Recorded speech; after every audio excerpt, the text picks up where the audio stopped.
Our second reading this morning is from the letter of James, chapter 1, verses 17 through 27, found on page 1011 of your pew Bibles. Every good gift and every perfect gift is from above, coming down from the Father of lights, with whom there is no variation or shadow due to change. Of his own will he brought us forth by the word of truth, that we should be a kind of firstfruits of his creatures. Know this, my beloved brothers, let every person be quick to hear, slow to speak, slow to anger. For the anger of man does not produce the righteousness that God requires. Therefore, put away all filthiness and rampant wickedness, and receive with meekness the implemented word, which is able to save your souls. But be doers of the word, and not hearers only, deceiving yourselves.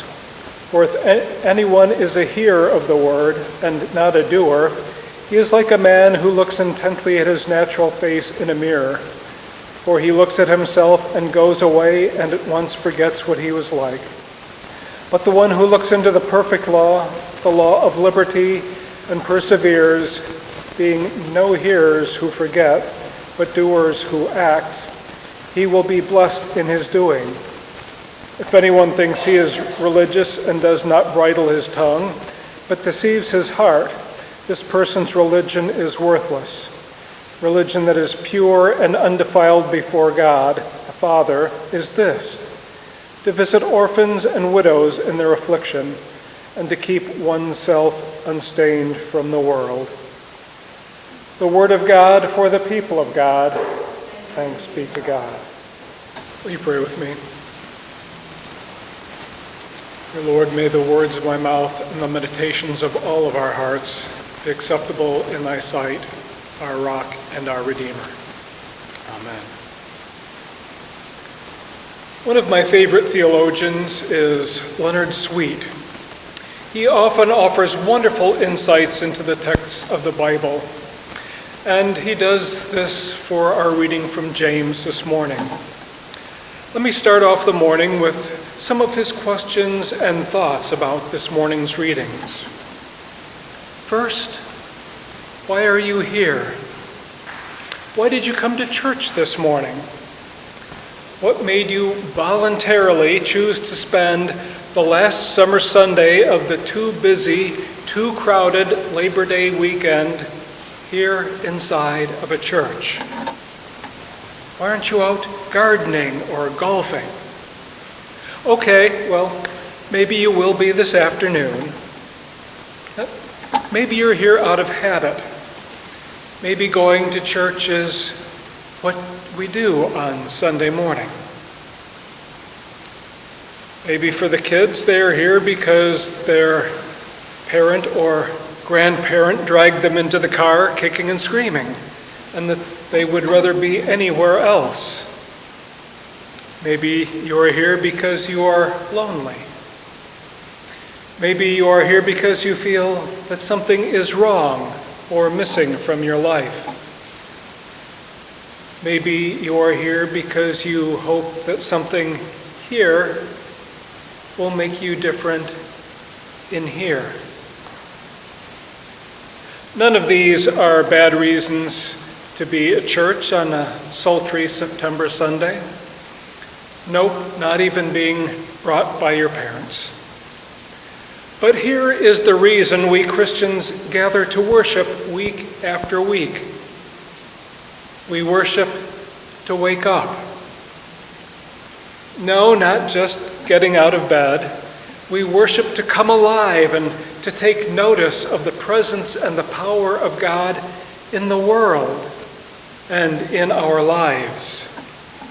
And everything we see and do and touch and feel. Reverend Sweet notes the Latin religiare, from which we get our word religion, has the root word lig, which scholars have traced back partly to mean pay attention.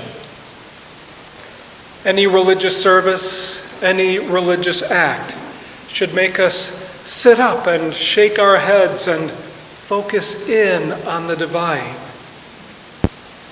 When our lives adhere to a set schedule of work, when everyday routines can be acted out without even thinking about them, we lose consciousness of the wonders that surround us, the wonders of God's creation, the wonder of love, the wonder of family, the wonder of breathing in and breathing out, the wonder of life. Author G.K. Chesterton put it like this: "The world shall not perish from lack of wonders, but for lack of wonder." This week's epistle lesson from the letter of James, the letter that Martin Luther famously pooh-poohed as an epistle of straw. Now, Luther words give a lot of us a free pass on James. James was seen as weak sauce, not worthy of much attention. But skipping James, let us skip by to our peril of slipping up and missing some of the most real-life, faith in action admonishments in the New Testament. Could that be the real reason it's tempting to keep James on the back burner, out of sight and out of mind? James won't let us get away with some of the things that we would like to get away with. James starts right out this week by challenging us, stating, "Every good and perfect gift is from above, coming down from the Father of heavenly lights." I don't know about you, but that makes me sit up and take notice. God gives us so many gifts that these days we are able to take them for granted. Nice homes and cars, abundant food as close as the nearest market. We have things at our fingertips that our grandparents could only hope for and dream about. I remember my grandfather telling me that Christmas when he was a kid consisted of something like an orange and a candy bar, or maybe a toy or clothes or new shoes, something like that. My parents grew up in the Depression, so it wasn't a whole lot different for them. Today we have more presents under the tree than we know what to do with. Certainly more than we really need. James says, so that we would become a kind of first fruits of all that God created. Does anyone here consider them a first fruit of God, reborn through the word of truth? I have to admit that I never thought of myself in quite those terms.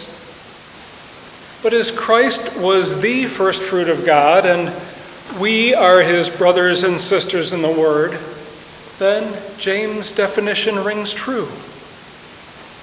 But all too often we do not live into that part. I know that I leave a lot more fruit unpicked than I would care to admit. We surely need a whole lot more of James' guidance in the world today. He continues, "My dear brothers and sisters, take note of this.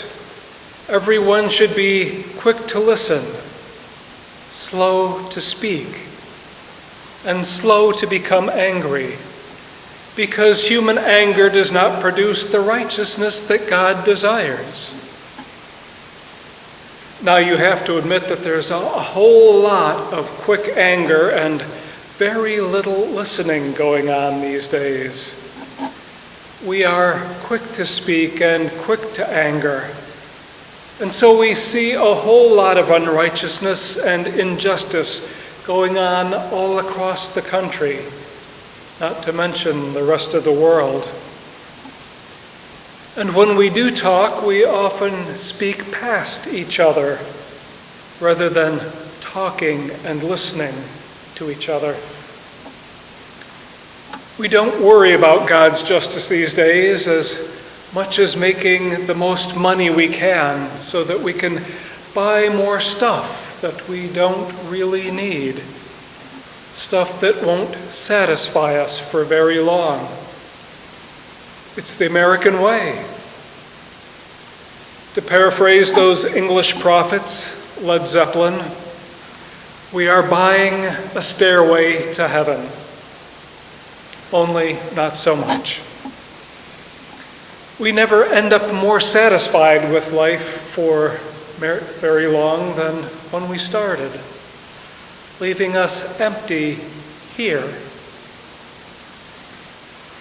We can't buy the peace and contentment or satisfaction of a life faithfully lived in God. Therefore, we must get rid of all the moral filth and evil that is so prevalent and humbly accept the word planted in us, which can save us. Immorality, thievery, sexual assault, and physical assault. They're all over the headlines these days. Looks like a lot more than just seminarians are taking a pass on the word of James. Truth is not truth. But God's truth is the ultimate truth. Unfortunately, it's not the latest thing, so we don't seem to pay much attention to it anymore. Yet God's offer of reconciliation remains out there for the taking. All we have to do is accept it. It's a gift of love that is never taken back. James admonishes us to do not merely listen to the word and so deceive yourselves, but do what it says. Do what it says. It's like reading the label on a bottle of medicine without taking it, and then wondering why we don't get any better. All the Bible knowledge in the world without bothering to apply it to our lives is useless. To quote from Paul, if I speak in the tongues of men or of angels, but have not love, I am only a resounding gong or a clanging cymbal. And unfortunately, there are a lot of self-professed Christians out there who are doing a whole lot of clanging, and a whole lot of judging, and very little loving. They can quote chapter and verse, but some don't seem to understand much, if any of it at all.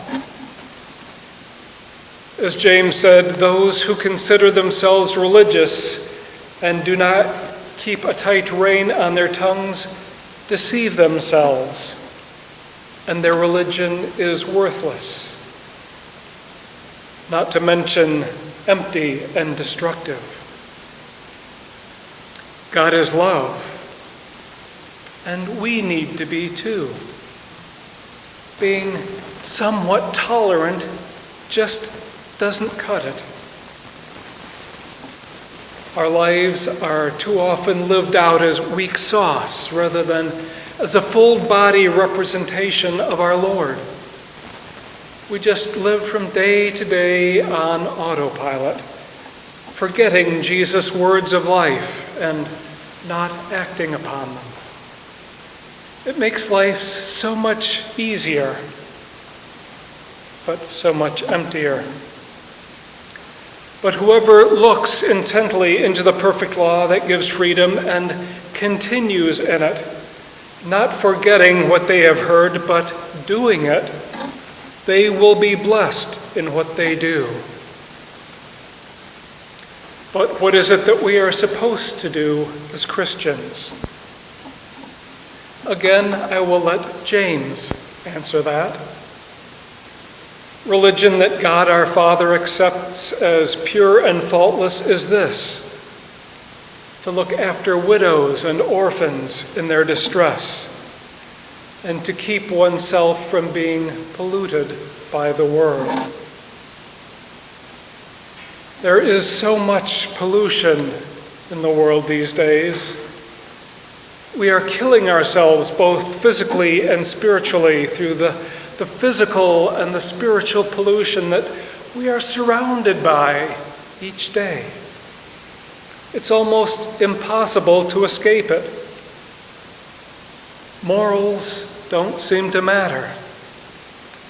Our historic values are relegated to the back seat. And truth has become whatever we want it to be. It's so hard to know what to believe anymore. And there's so much need in the world that we don't know where to even start. And so quite often we don't. Now, we have a lot more money than earlier generations did, but we also have a whole lot less community than they did. So I think that ultimately we are much poorer spiritually. We allow ourselves to stay on the sidelines and hope that most of the garbage we are surrounded by misses us. It's too risky or too much bother to help our neighbors. Heck, these days we might not even know their names. We are so often isolated in our homes by our technology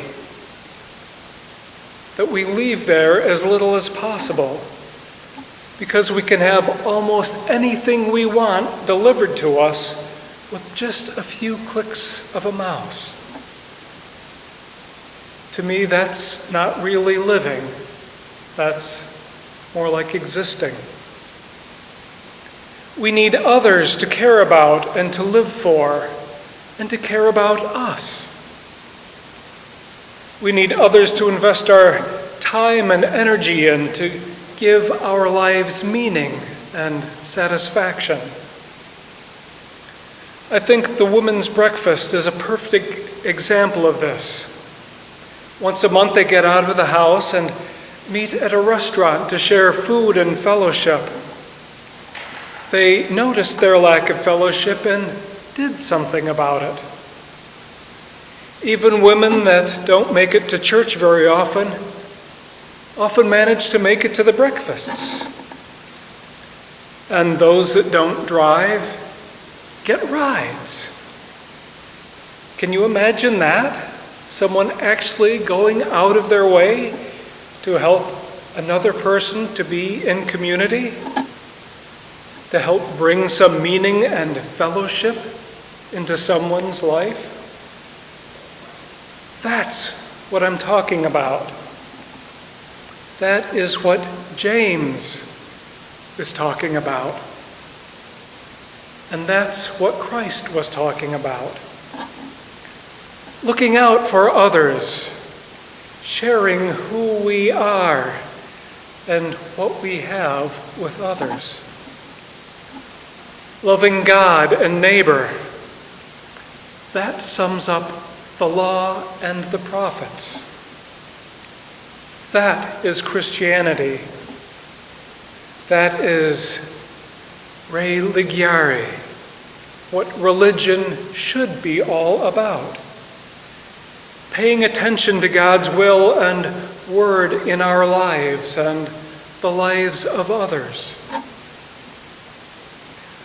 As Leonard Sweet said, any religious service, any religious act should make us sit up and shake our heads and focus in on the divine. And I would add, and give thanks to God. Sharing our lives and love and service with others. That is what we are called to do in the Bible. That is what Jesus' life was all about.